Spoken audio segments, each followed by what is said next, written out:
Alors, dernière question pour vérifier, pour répondre à la question. Est-ce que le triangle PEH est un triangle rectangle? Donc, le triangle PEH, il est ici. Je connais les trois côtés. D'accord? Alors, d'ailleurs, cette question, elle peut être traitée même si on n'a pas répondu à la question petit a, puisqu'on a vraiment toutes les dimensions.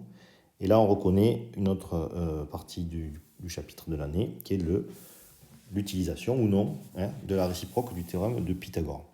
Alors, sur les trois côtés, donc là, j'ai plus besoin des résultats.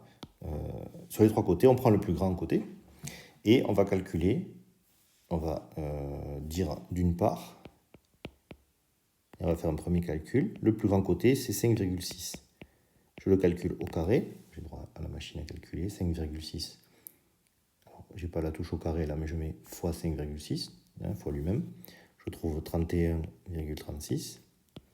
Et d'autre part, je vais prendre les deux autres côtés au carré et je vais calculer la somme de ces deux côtés au carré. Donc 36 pour 6 fois 6, plus 16 pour 4 fois 4, et 36 plus 16, 52.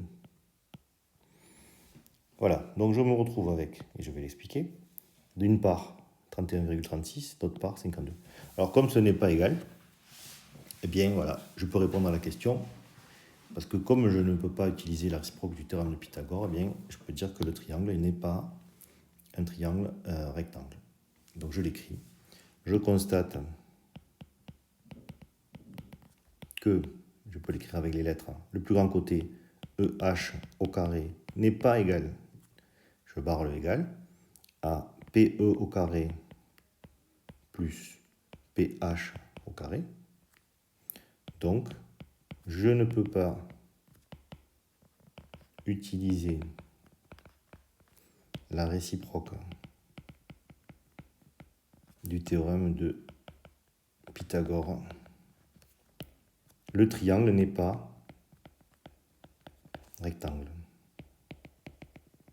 Il s'agit bien du triangle EPH.